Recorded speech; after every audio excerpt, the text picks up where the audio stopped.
Okay, let's try and transport ourselves back. East End of London, autumn, 1888. You've got these narrow, dark alleyways. Yeah, flickering gaslight everywhere, casting these long, eerie shadows. And the smell, probably coal smoke, maybe the Thames, and, well, just poverty, right? A real sense of unease hanging in the air. Exactly. A city completely gripped by fear. This phantom, this name whispered on the streets. Jack the Ripper. How does one person inflict such, frankly, gruesome violence on so many people and then just vanish?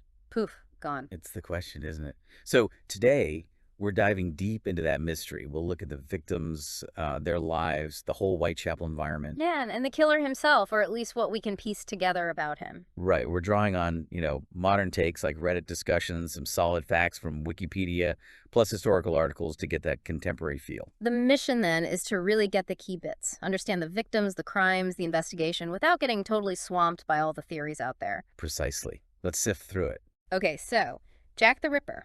That name itself is, well, it's loaded. But it came from letters sent during the murders, yeah. That's right. And whether those letters were even genuine is still debated.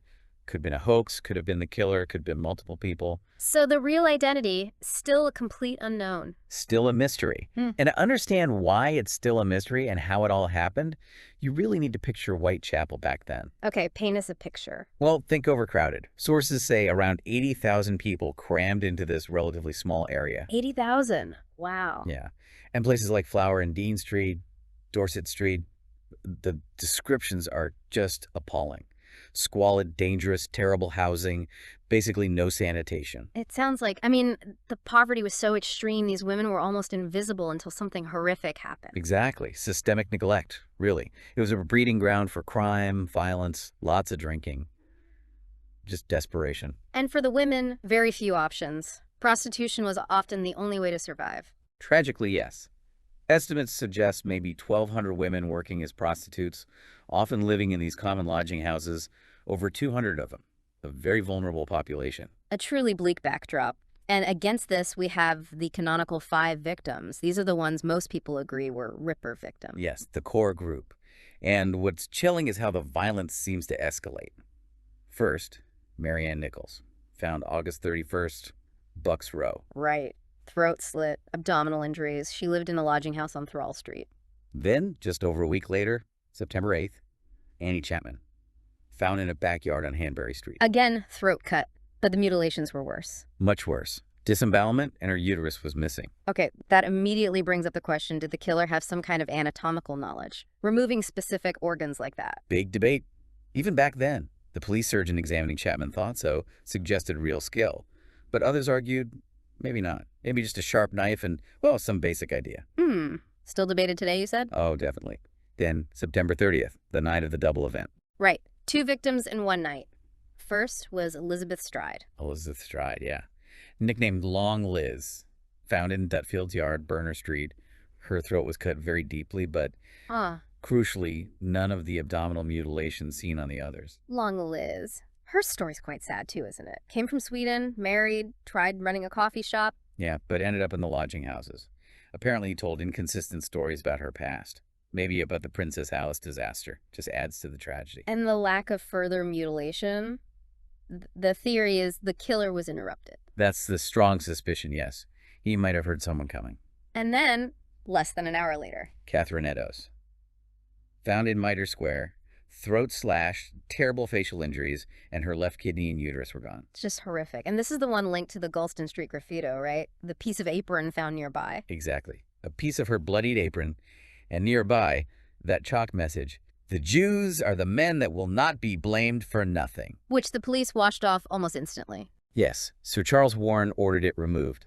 The fear was it would spark anti-Semitic riots, which were a real threat in that area at the time. The stark reminder of the tensions back then. And wasn't there an eyewitness for Eddowes? Potentially. Joseph Lewend, a salesman, saw a woman who might have been Eddowes talking to a man shortly before the estimated time of death. His description is one of the few potentially reliable ones we have. Okay, so that's 4. The last of the canonical 5. Mary Jane Kelly, November 9th. And her murder was different. It was indoors, in her room at 13 Miller's Court. And by far the most brutal. Unspeakably brutal. Throat cut right down to the spine, face completely mutilated, basically unrecognizable. Abdomen emptied, organs placed around the room. Her heart was missing. God. And the Reddit threads you mentioned, they raise questions about her being a Ripper victim because it was indoors, she was younger. Yeah, some people speculate, could it have been someone else? Her partner Joseph Barnett, maybe? Or another man seen with her, George Hutchinson? It's a valid point to raise. But what's the counter argument? Well, the sheer level of mutilation, while extreme, fits a pattern of escalation. If the killer was interrupted with stride and possibly hurried with Eddowes and Chapman, maybe Kelly was the first time he had privacy and unlimited time indoors. So the indoor setting allowed for more. Potentially. More time, less risk of interruption. It could explain the heightened savagery fitting the Ripper's signature, just taken to its absolute extreme. The Reddit discussion also brought up the gap, didn't it? October, nothing happened between the double event and Kelly. Right. Why the pause? Was it increased police patrols making it too risky? Were women being more careful, staying off the streets? Did the killer just stop for a while? Or maybe he was ill, or even briefly incarcerated for something else. All possibilities. We just don't know. And then, after Kelly, silence. The murder stopped. Why? Again, speculation, right? Caught for something else and locked up, died, moved away. Or did the urge just fade? Exactly. No definitive answers. It just adds layer upon layer to the enduring mystery. So, if we try to get inside the killer's head, based purely on the crimes, what do we see? You mentioned MO and signature. Right. The modus operandi seems fairly consistent. Surprise attack, often from behind, quick throat cut to silence the victim and cause rapid blood loss. Practical in a horrifying way. Yes. But the signature is the mutilation, the disembowelment, the organ removal, attacking the face. That goes beyond just killing. That speaks to psychological needs. Violent fantasy, rage. Anger seems like a huge component. Misogyny too, maybe? Very likely. The level of violence directed at these women, particularly the facial and abdominal injuries, strongly suggests intense rage, possibly a deep hatred or fear of women. And sexual sadism. It seems the most probable primary motivation, given the focus on sexual organs and the excessive brutality. It wasn't robbery, things were rarely taken, it wasn't mercy. It seems tied to achieving power, control, and gratification through inflicting extreme pain and mutilation. What about that organized versus disorganized killer debate? Where does the Ripper fit? It's tricky. There are organized elements seemingly stalking victims, bringing a weapon, controlling the scene long enough to perform mutilations, evading capture repeatedly. Suggests planning, some control. But then you have the frenzied nature of the attacks, especially Kelly's, and leaving bodies in fairly public places like Bucks Row or Mitre Square. That hints at disorganization, maybe losing control during the act. Or maybe, like you said, the chaotic environment just allowed for both. Opportunism mixed with planning? That seems plausible. Maybe the dichotomy itself is too simple here. He adapted to the circumstances, perhaps. Risk-taking was definitely part of it. And the anatomical knowledge question keeps coming back up. Dr. Bond thought Kelly's killer had no real skill. Right, Bond's report suggested no technical skill. But then you have Eddowes' kidney removed, Chapman's uterus. Other doctors at the time did think it showed some knowledge, or at least a degree of dexterity. So conflicting expert opinions even back then. Yes. Was it a butcher, a slaughterman with rough knowledge, someone with medical training, or just someone who got lucky with brutal cuts? We can't be sure. And all this was happening at a time when catching him was incredibly difficult. The forensics were basic, to say the least. Extremely basic. No fingerprinting as standard practice. Crime scenes trampled over by police, public, everyone. No DNA, obviously. No psychological profiling in the way we understand it now? Not really. Dr. Bond did offer a very early type of offender profile, suggesting the killer was likely solitary, eccentric, possibly subject to periodical attacks of homicidal and erotic mania. But it wasn't the systematic approach we have today. And no CCTV, no databases? Nothing like that.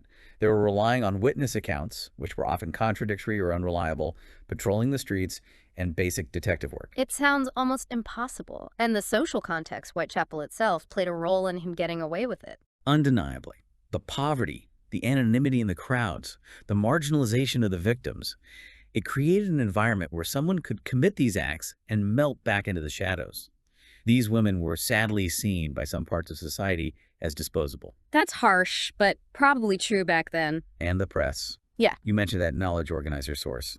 They played a huge role. Yellow journalism, right? Sensationalism. Absolutely. Wikipedia notes the unprecedented coverage. It created mass hysteria, probably generated false leads, maybe even influenced witnesses. The Ripper became this almost mythical bogeyman, larger than life, partly thanks to the newspapers. Making the police's job even harder. Definitely. Sorting fact from lurid fiction would have been a nightmare. And amidst all this, it's important to remember the victims as people, like Elizabeth Stride from Sweden or Annie Chapman. You see photos, maybe a wedding picture, and it hits you. Real lives destroyed. Exactly. Marianne Nichols, Catherine Eddowes, and Mary Jane Kelly, whose background is so hazy, almost deliberately obscured perhaps. They weren't just names on a list. They were women struggling to survive in incredibly tough circumstances. And the investigators, the police, Metropolitan City of London Police, even citizen groups like the Whitechapel Vigilance Committee, they were trying, weren't they? Oh, they were under immense pressure. Figures like James Monroe and Charles Warren eventually resigned, partly due to the failure to catch the Ripper. They flooded the area with plainclothes officers, interviewed thousands. But they were hunting a ghost in this incredibly complex, dark warren of streets. Essentially, yes. A ghost aided by the limitations of the time and the nature of the place itself. So, wrapping this up, what we're left with is just brutality, unspeakable crimes against vulnerable people in this desperate corner of London. A city terrified, an investigation hampered by the era's technology and methods, and a killer who achieved a chilling sort of immortality by never being definitively caught. It really makes you think, doesn't it? Reflecting on 1888 London, this phantom, could something like that happen today?